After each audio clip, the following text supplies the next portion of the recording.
You're okay. I'm thinking maybe, what's our time like, Ken? Yeah, I'm thinking maybe we'll open it up to the audience, since I'm sure you all have questions for the artists. Anyone want to, there's mics on both sides here. Or obviously the other thing I promised the artists is that I'm not trying to lead this, so if you guys have other things that you want to talk about that have not come up in our discussion, please feel free to. Sure. Go ahead, Diana. Question. And any panelist can answer this. One of the things that struck me, I was trying to think about how I was going to talk about my family history in Canada, and one of the things that's most marked about it is obviously our absence, our invisibility. So for me, that has worked out to be this starting point or a point of departure around conceptual practices, ways of representing the Black history without representing the body itself. So I'm wondering how you all are thinking about your work, one, given the fact that you're all largely producing the Black body, how you see that within greater discussions around writing Black history, writing your history. Do you have to definitively document the Black body in order to prove your existence, one? And then the second would be whether or not you see what your opinion is about a body of work that's presented within this institution, largely, again, the Black body within this institution, and what that potentially does to history, to notions of writing history, probably maybe even discussions around change. In my mind, Canada presents, because there is this lack of history or acknowledgement of our history, there's an opportunity to interrogate what Blackness is and how we go about defining ourselves. So I'm wondering if you have all given this any thought. Sure, I can try to answer that a little bit. With the series that I showed before, with the natural history textbook, and then the original illustration in the book, and then my manipulation of it, I did show a series of about 17 of them at a gallery last summer in San Francisco. And how I arranged them was that there was text, and then there was image, and then there was text, and then there was image, because I found the text so compelling to go along with the image or separate from it.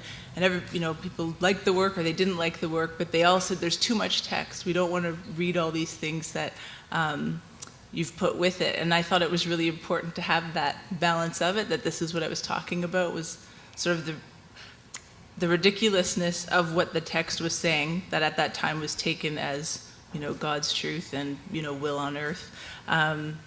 Then the images, even though they're displaying the Black body, I'm confronting it and controlling it myself.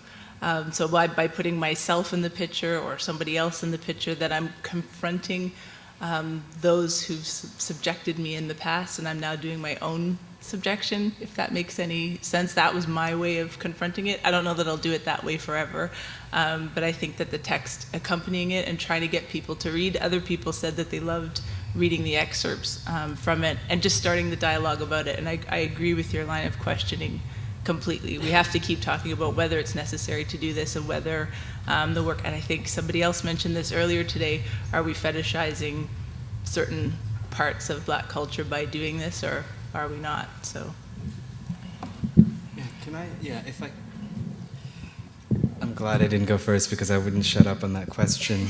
But I began by talking about individual responsibility, and I can only think about my own, but that is a question that plagued me for a long, long time.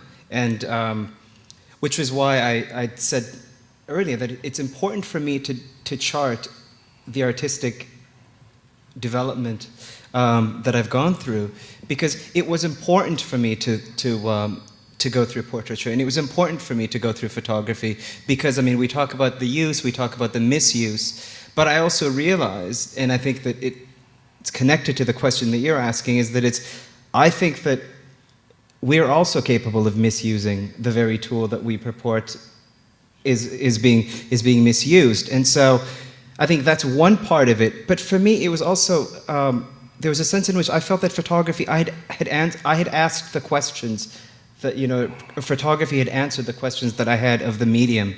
And so without abdicating those questions that I felt were important in terms of, in terms of who is standing in front of the, what is the body that is standing in front of the body of work. It was important for me to develop mechanisms and strategies in which I could find another way of reflecting that viewer back to themselves. And increasingly, the body sort of slips out. The documented black body disappears from the image. If it's there, it's highly fragmented, it's highly invisible. But the body that is visible is the person standing in front of the body of, in front of the work themselves. And so there's different material. So in my case, the current work uses a lot of plexiglass, a lot of really reflective surfaces, so that, because I grew tired of me feeding into the very thing that I have felt trapped by. Just to sort of add to that, I don't have any images of it right now, but I found that I'm kind of skewing the other way. Right now I'm working on a self-portrait project that actually deals with the whole concept of whiteness as it sort of relies on blackness. So what I'm doing is I'm exploring, if I could say this, like my white heritage, and then using that as a tool to sort of highlight like the very loaded identity I find that I have as like a female black artist.